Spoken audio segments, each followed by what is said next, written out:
Sejam bem-vindos e bem-vindas a mais um episódio do PT Pod. Esse é o podcast do PT Piauí. A gente recebe hoje aqui João de Moura Neto, que já foi presidente e hoje está compondo a direção do Sindicato dos Trabalhadores em Telecomunicação do Estado do Piauí. Seja bem-vindo, João. Muito obrigado, Alisson, pelo convite. É um prazer estar aqui com você. Você que não se filiou ainda ao Partido dos Trabalhadores está mais do que convidado. As portas estão abertas para ajudar a gente a construir o Brasil que inclui as pessoas, que inclui, sobretudo, os mais pobres no orçamento e o rico no imposto de renda, como diz o nosso presidente Lula. Acompanhe as nossas redes sociais, @PT Piauí, inscreva-se no nosso canal no YouTube e fique sempre acompanhando as novidades do Partido dos Trabalhadores aqui no Piauí. João de Moura, primeiro de tudo, o que é que faz o Sindicato dos Trabalhadores em Telecomunicação e qual é a abrangência que ele tem hoje aqui no estado do Piauí? Bem, Alisson, o Sindicato dos Trabalhadores em Telecomunicações ele tem 3 funções primordiais. A primeira dela, ele representa os trabalhadores em telecomunicações, né? Segundo, ele defende os trabalhadores em telecomunicações, né? E, por último, ele orienta os trabalhadores em telecomunicações, né? Nesses 3 momentos. No primeiro momento, a gente assina um acordo coletivo, a gente faz negociação, né? É a linha de frente da defesa do trabalhador. Do trabalhador, exatamente. E no segundo momento, nós defendemos o trabalhador, seja diante do patrão, ou seja nas ações judiciais, né? Ou seja nos espaços institucionais. Nós estamos lá representando. E, por último, nós orientamos o trabalhador. O trabalhador tem dúvida, né, na relação de emprego dele, ele busca o sindicato, a gente orienta o que é certo, o que é errado, o que é o direito dele, o que é o dever do trabalhador, né? Nós intermediamos com a empresa para a solução de problemas que são corriqueiros, né? Por exemplo, muito comum, atestado médico, né? Tem muito problema? Tem sim. Férias, né? Punições, né? Problema de relacionamento interno no dia a dia da empresa. Ou seja, o trabalho do sindicato ele é gigantesco, porque não falta assunto para a gente estar trabalhando com essa gama de trabalhadores e trabalhadoras, né? Você tem quanto tempo de sindicato? Olha, o meu primeiro mandato num sindicato foi na década de 80. Eu não era liberado, né? Já tinha filiação partidária nessa época? Não, nessa época não. Nessa época não. Aí, então, posteriormente, né, eu disputei a eleição, né, perdi a eleição, e depois nós nos reorganizamos novamente, e em 95 nós ganhamos a eleição, e eu fui presidente. Em que ano? Em 1995. Então, eu fui presidente do sindicato de 95 até 2019. Aliás, 2021, desculpa, 2021, tá certo? Então, aí a partir daí o Costa assumiu a presidência do sindicato, né? Sim. E eu fiquei na diretoria administrativa. E agora eu estou preparando, né, a minha aposentadoria do sindicato, né? É mesmo. Eu devo sair da direção do sindicato, mas eu não devo abandonar a luta de forma nenhuma. Então eu vou ficar como o irmão mais velho, né? O conselheiro, alguém né? que vai eu vou estar contribuir na formação dos trabalhadores, dialogando com os trabalhadores.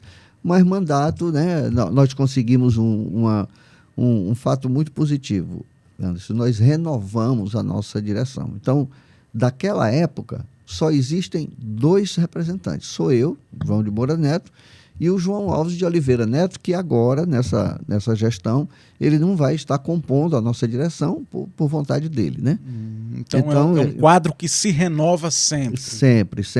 A cada eleição, desde que nós assumimos, nós renovamos pelo menos 15% do nosso quadro. Os outros sindicatos não têm assim essa política de renovação ou tem também? Olha, ou é mais difícil? Não, depende da categoria. Olha, todos os sindicatos têm que se preocupar com isso, porque sindicato ele é movimento.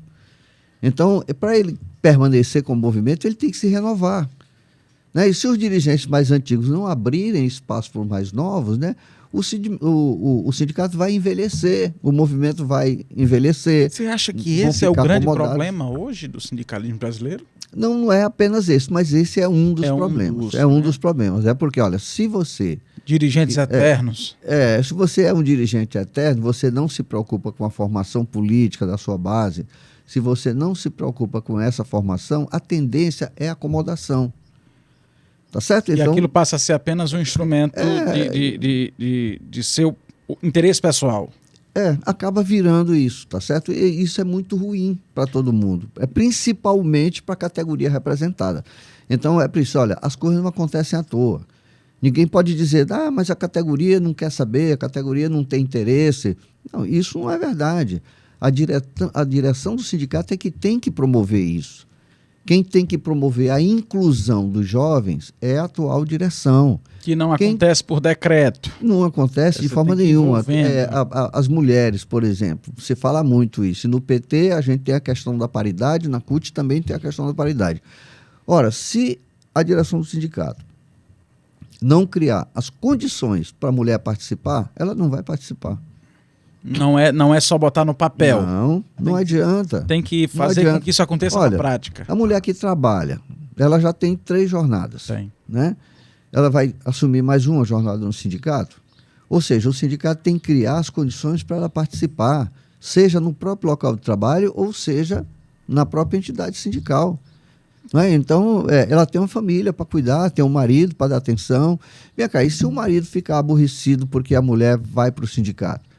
Então, qual é a saída de se fazer isso? Então, o sindicato tem que botar a cabeça para funcionar e promover a inclusão. Em determinado momento, você tem que ter não vou dizer uma creche, mas você tem que ter alguém que tome conta das crianças enquanto a mulher participa da atividade partidária ou da atividade sindical. Quer dizer, o PT já faz isso. Um ambiente acolhedor para essa família, né? São os filhos, o marido. A CUT faz isso, né? A CUT cria espaço de inclusão, né? Quando nós temos um congresso, né? A pessoa se inscreve na creche lá e leva a criança. E a criança fica lá com atividade lúdica. Exatamente, para poder possibilitar a participação. Isso deve acontecer no sindicato, do mesmo jeito. Você sabe que tem muito preconceito, né? Sim. Então, o sindicato tem que lutar contra isso. Não é para que, mas a mulher não sabe. Não, a mulher tem que aprender. Ela é capaz de aprender, né? Agora muitas vezes, ela precisa ter as condições, tá certo? E ninguém que está no mandato pode se sentir ameaçado por conta disso. Agora, na década de 80, você tinha uma realidade totalmente emergente, ali, que emergia o novo sindicalismo brasileiro, com a ascensão do presidente Lula, as greves, as paralisações gerais, um negócio que tinha um impacto direto porque era uma outra classe trabalhadora, era um outro modelo de classe trabalhadora. Era na porta da fábrica, era na distribuição do panfleto, era o megafone.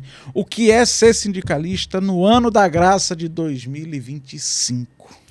É muito mais difícil do que naquela época, né? Porque o relato que você fez é perfeito. Na realidade, o novo sindicalismo brasileiro ele começou a acontecer na década de 70, né?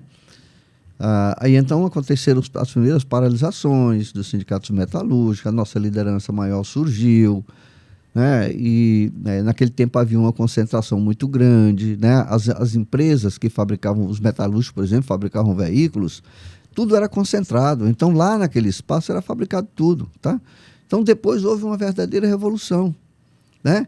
Houve o fenômeno da terceirização, né? Que hoje não retorna mais, né? Ele daqui para adiante ele vai se aprofundar cada vez mais, né? E isso fez com que os trabalhadores não ficassem concentrados no mesmo espaço, né? Do ponto de vista, né, da organização, foi um grande retrocesso. A questão da divisão do trabalho, a questão da terceirização, a história da toyotização da produção, né? Então, hoje a gente tem que vencer o desafio, né? Que hoje nós estamos na era da internet, hoje nós estamos na era da robótica, né? Nós estamos no momento da comunicação excepcional e a gente precisa trafegar nesse novo ambiente. É claro que tem alguns dirigentes que têm muita dificuldade de lidar com o smartphone, né? De fazer uma teleconferência, né? De lidar com o WhatsApp, ou então de fazer diversos disparos através do e-mail, ou então utilizar as redes sociais para se comunicar com a categoria, tá certo? Então, o dirigente que tem essa resistência, ele está fadado ao fracasso, a categoria dele vai se afastar dele, né? Então, hoje naquela época, nós íamos fazer uma assembleia, Alisson, a assembleia era presencial. Vou dar o exemplo do nosso sindicato.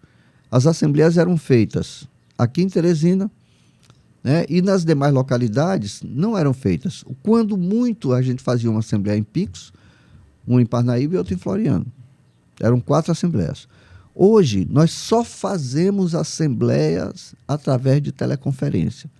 Todos os trabalhadores, de onde eles estiverem, eles participam. Então, esse recurso tecnológico, ele possibilitou a inclusão muito grande dos trabalhadores. Agora, a nossa categoria é uma categoria que promove isso na sociedade. Nós promovemos as telecomunicações na sociedade e representamos toda a cadeia produtiva de telecomunicações. Imagine se um sindicato desse fica analógico. Não tem como. A gente tem que estar cada vez mais digitalizado e através dessa digitalização, incluir as pessoas.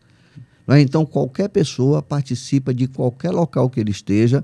Ele não precisa ter um computador. Através de um smartphone, que é um instrumento de trabalho dele, ele tem acesso à Assembleia e participa da Assembleia. E vota, e dá opinião, e contesta, e propõe. Então, isso é excepcional. Então, todos os sindicatos devem ter esse alerta. Uhum. Entendeu? Para ele se comunicar diretamente com o trabalhador. Anteriormente, o sindicato se comunicava através do boletim. O trabalhador, ele tomava distribuído em panfleto, de porta em porta, certo? Esse panfleto, ele perdeu a necessidade? Não, perdeu não, mas ele tem que ser colocado de outra forma. O panfleto tem que ser o mesmo, o boletim tem que ser o mesmo, mas a forma de você chegar até o trabalhador, a apresentação do boletim mudou muito, e o sindicato tem que compreender isso. Porque, olha, o trabalhador é muito seletivo. Se o dirigente fala uma bobagem, que ele não tem domínio ou que ele está desatualizado, o trabalhador descarta ele imediatamente, né? E se um trabalhador busca o sindicato e o sindicato não fala aquilo que o trabalhador precisa ouvir, assim, tanto em termos de verdade como em termos de orientação, ele vai desconsiderar o dirigente, ele vai desconsiderar o sindicato. Então, o dirigente tem que estar muito antenado sobre aquilo que ele vai falar. É melhor ele dizer, ser honesto e dizer, olha, eu não sei, eu vou buscar informação, porque ele não é obrigado a saber de tudo, e eu te dou a resposta em tanto tempo. Agora, ele tem que responder para o trabalhador. Agora, deixa eu te perguntar, Moura. Você falou aqui da lei da terceirização e nós tivemos também uma reforma trabalhista. São 2 grandes retrocessos que favoreceu muito o grande empresariado aqui no Brasil. Você acha que essa é uma estratégia do grande capital para enfraquecer a luta social, o sindicalismo?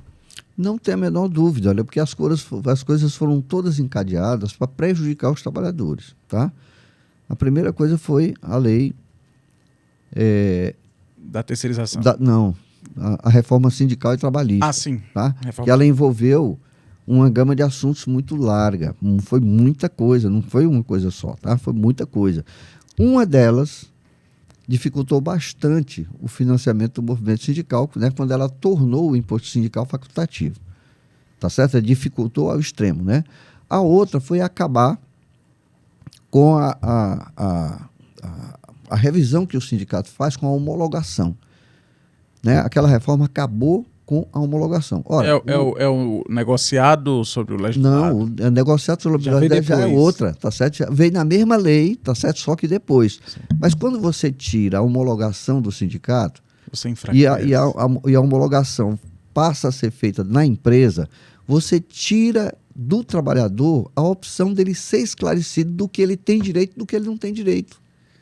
Entendeu? Porque o trabalhador, na maior parte das vezes, ele não lê o contrato de trabalho dele, ele não lê a CLT, ele não conhece os direitos dele, né? Ele conhece por ouvir dizer, e muitas vezes distorcido. E às vezes fica envergonhado de dizer alguma coisa na frente do patrão. Não diz, ele não reage contra o patrão naquele momento ali, tá certo? E outra coisa, na maior parte das empresas, não são todas, na maior parte das empresas, quando o trabalhador contesta o pagamento de hora extra, contesta a retirada de férias, contesta desconto, contesta o salário variável que ele deixou de receber, que ele quer fazer uma ressalva, o patrão não permite.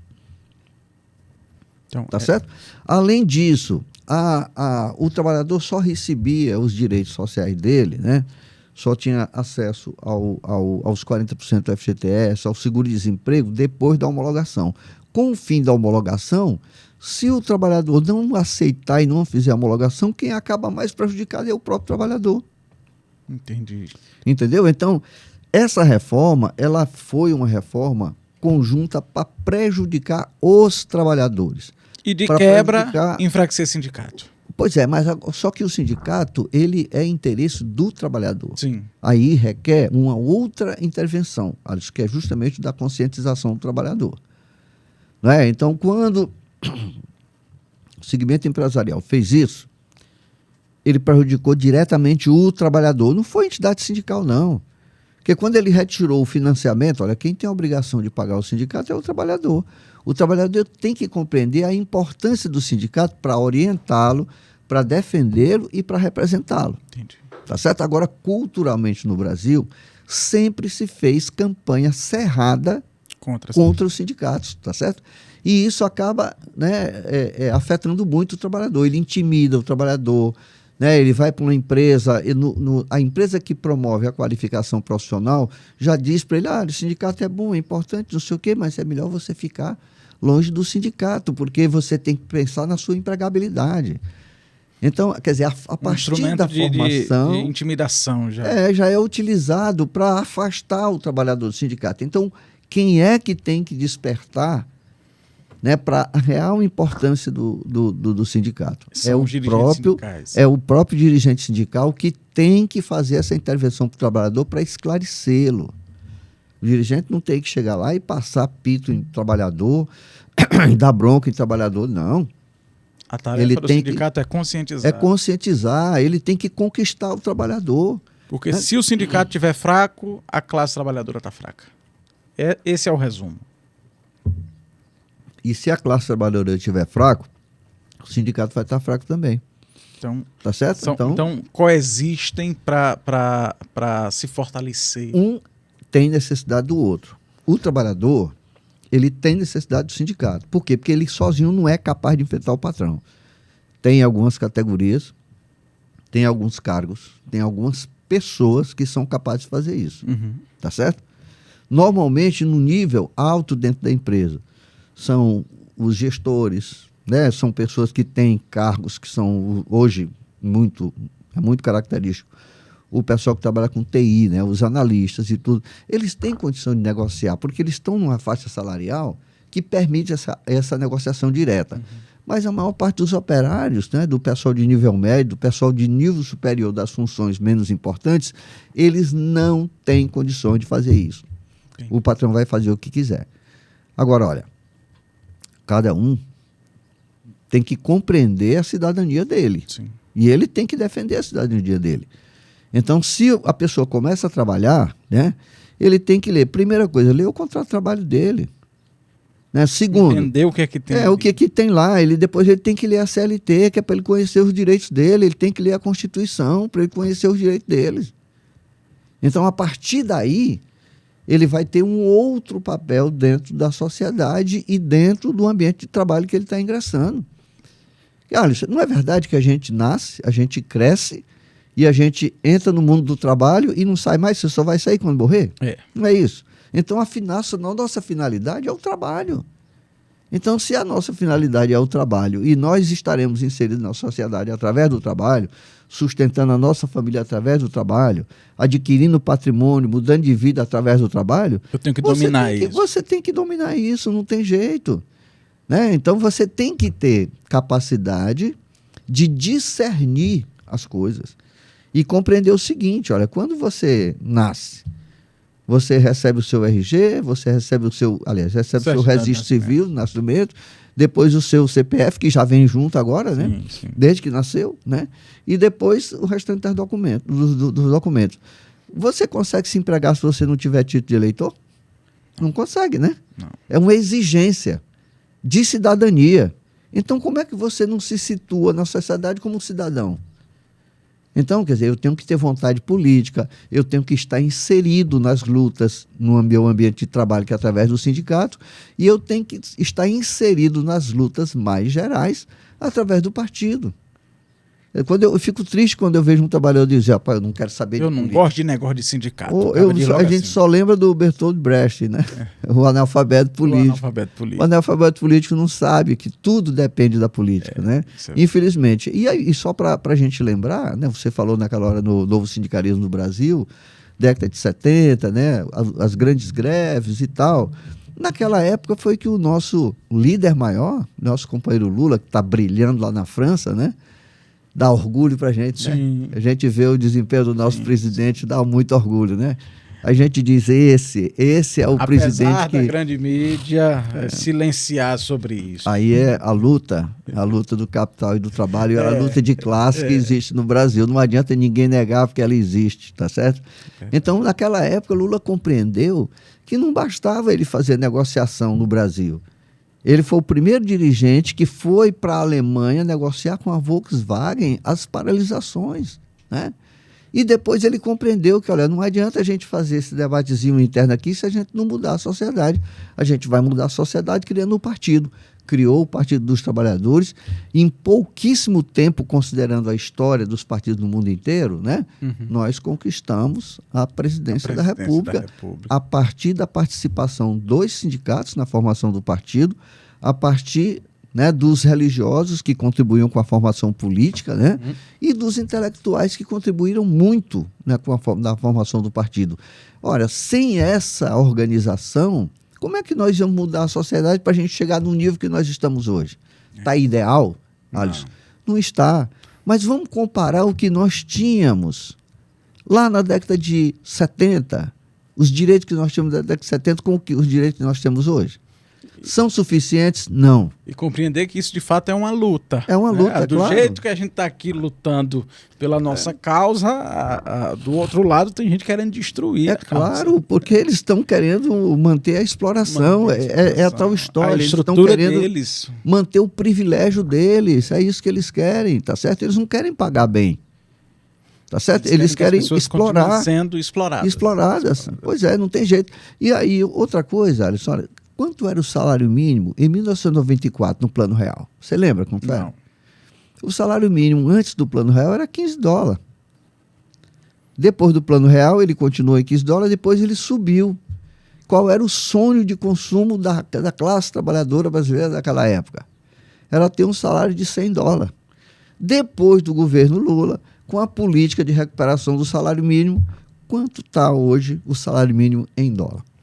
Hoje em dólar está... 1.500 dividido por 5 e alguma coisa. Vamos arredondar aí para 5 para facilitar a conta. Dá quanto? Dá aproximadamente. É uma comparação que você olha e diz, nós conseguimos isso. Essa é uma luta do povo. Isso é verdade. Outra coisa, Alisson, que eu gosto de lembrar isso. Outro dia eu vinha passando na frente da estudante do atual Instituto, né, de identificação. Não, do Instituto Federal de Ensino. Educação. Certo? Lá é o Instituto Federal de Ensino ali, assim. Eu estudava na Escola Técnica Federal, tá certo? Sim. Então, quando eu fui fazer o curso de telecomunicações, a gente estudava de manhã, tarde e noite. À noite, você sabe quantas motocicletas tinham entre 72 e 75 à noite na Escola Técnica? A gente contava, não dava 5 motocicletas, tá certo? Hoje você falta não passar na rua. Hoje, quando você passa por lá, é carro para todos os lados, é moto, né? Quer dizer, bicicleta, não tem mais bicicleta lá.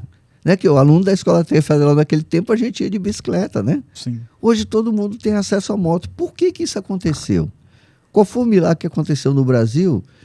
A inclusão, a recuperação do salário mínimo. Uma cena no interior, é o cara tocando gado montado na moto. Pois é. Exatamente. Então, isso mudou. Mudou muito. E a tal história, olha, com a chegada, né? Eu te digo o seguinte, olha, a política que foi implementada no governo Lula, no Bolsa Família, tá certo? Ele deu independência para o trabalhador rural. Eu cansei de ver trabalhador rural, naquela época, antes do governo Lula, trabalhar por um prato de comida a partir de agosto, tá? Por um prato de comida ele dava uma diária. Né? Pegava o prato e levava para casa, né? Era dessa forma, tá certo? Hoje, com o Bolsa Família, aquilo que o trabalhador não consegue produzir lá, ele complementa com o Bolsa Família. Ele não sabe fazer o café, né? Ele não pode ter o sal, né? Mas ele não tem o óleo. Quer dizer, se no Maranhão do Piauí tem lugar que o cara tira o óleo do coco babaçu, certo? O azeite. Mas outros locais não. Entendeu? Então isso deu independência. O trabalhador não passa mais a fome, ele não fica mais à mercê do dono da terra. Agora eu tenho uma pergunta dentro desse eixo. O campo progressista de esquerda, ele conseguiu enraizar no coração das pessoas que antes o que parecia ser um favor passou a ser um direito. Ninguém toca no Bolsa Família, ninguém toca nas universidades, embora tentem, ninguém toca naquilo que a sociedade já compreendeu como direito. A partir desse terceiro governo, as pessoas não olham mais para o Bolsa Família como sendo uma nova conquista, certo? Elas olham como sendo algo que nós já temos. Nós queremos dar um passo à frente. Você acha que está faltando um aceno para esse passo à frente do nosso campo? Está faltando mais participação do cidadão e da cidadã, tá certo? Porque quem tem que ser a força motriz desse avanço somos nós, não é o presidente. O presidente ele vai ter inúmeros obstáculos a supor. Primeiro, o Congresso que tem, tá? Você viu que você está discutindo aí a isenção para quem ganha até a partir de R$5 mil. Você viu a resistência do Congresso. Sim.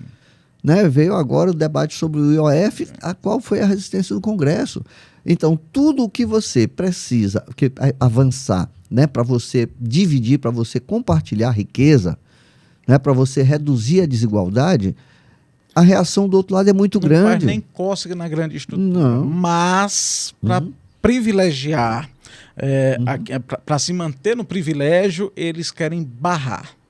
Essa é a regra. Sem dúvida. Não é que vai me fazer falta se eu pagar um pouquinho a mais, né, sob a lógica deles. Mas se eu der esse passo, eles vão querer mais depois. É essa a leitura que você acha que a grande elite do Brasil faz? O discurso é esse, tá certo? Porque, olha, na medida que você tem o desemprego reduzido, você tem menos oferta de mão de obra. Consequentemente, vai haver, né, um aumento de salário. Está faltando emprego, você para empregar você tem que pagar mais. Mais. Eles não querem isso.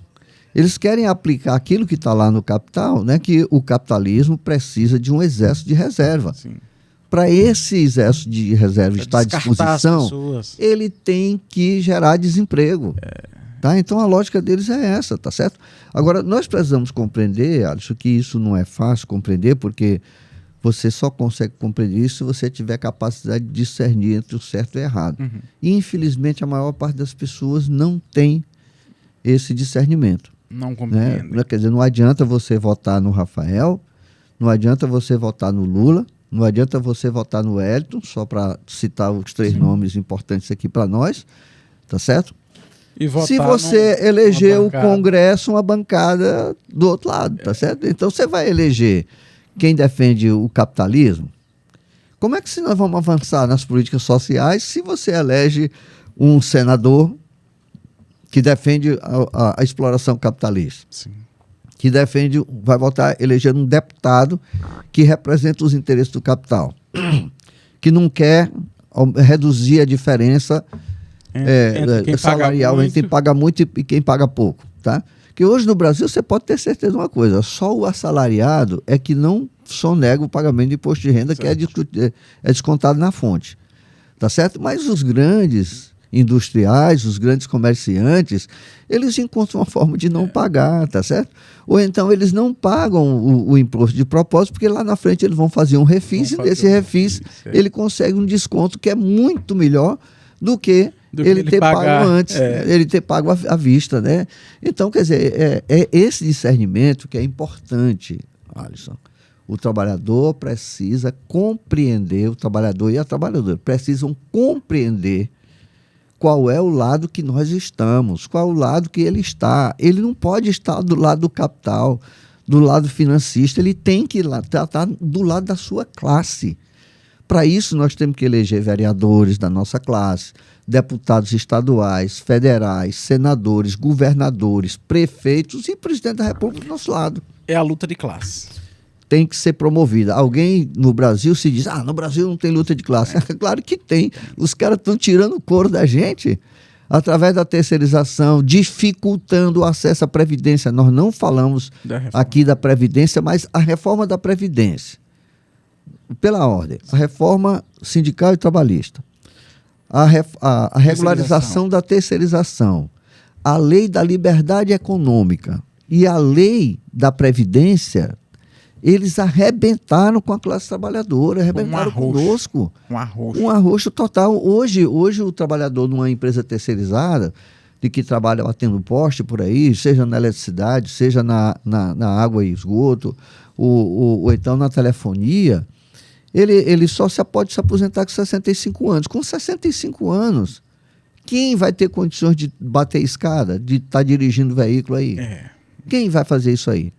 Tá certo? Então, como a massa trabalhadora jovem está chegando no mercado de trabalho, esses trabalhadores vão ser descartados.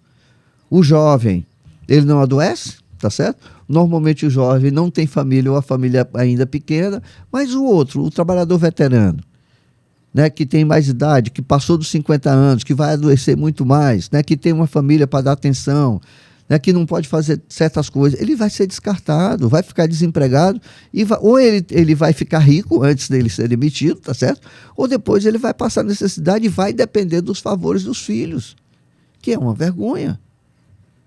Né? Depois de uma vida, ninguém quer, depois de uma vida toda, você vai ficar na dependência do filho, sendo sustentado pelo filho, ganhando um salário mínimo, apesar de todo o valor que o salário mínimo adquiriu nesses dias aí, tá certo? Então é desumano o que é feito pelo capital, né? E pelos capitalistas. E nós temos que lutar contra isso, tá? Não quer esquecer, nós temos que lutar mesmo nas ruas, fazendo movimento, mas nós temos que lutar também institucionalmente, elegendo pessoas que de fato nos representem.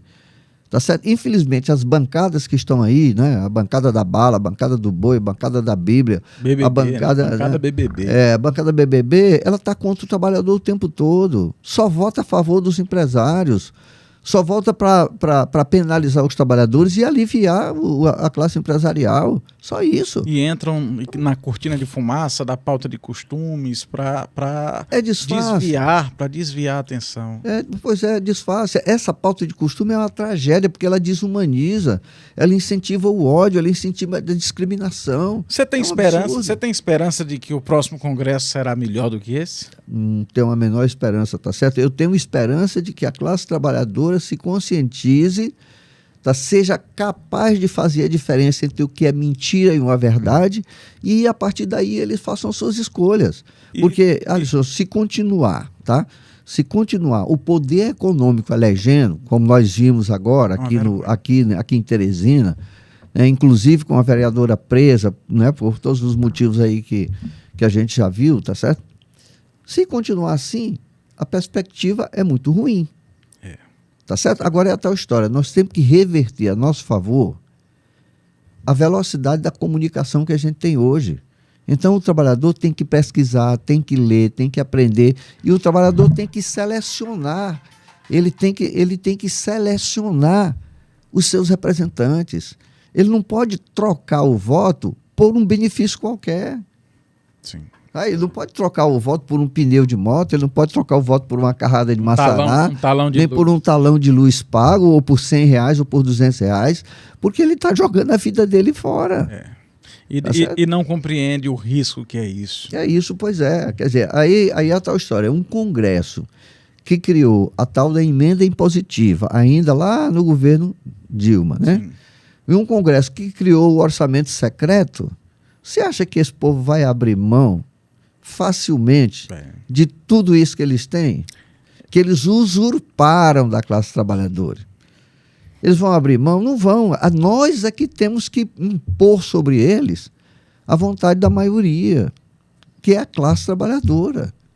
A gente tem que compreender isso. É isso. Moura, muito obrigado aqui pelo papo.